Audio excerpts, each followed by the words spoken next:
হাতে বল, পায়ে বল, মাথায় বল, এরই নাম ফুটবল।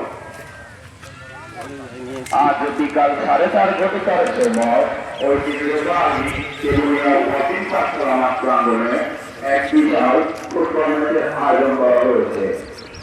উক্ত ফুটবল ম্যাচে যে দুটি দল অংশগ্রহণ করবে, একদিকে রয়েছে ফুটবল নাটোর হইতে আগত নাটোর ফুটবল একাদশ এবং অপরদিকে রয়েছে তেমুনিয়া স্টুডেন্ট ক্লাব।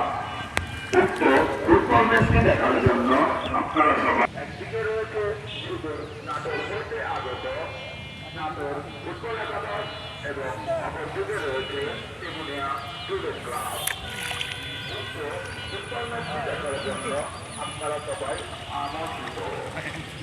আমন্ত্রণে তেমুনিয়া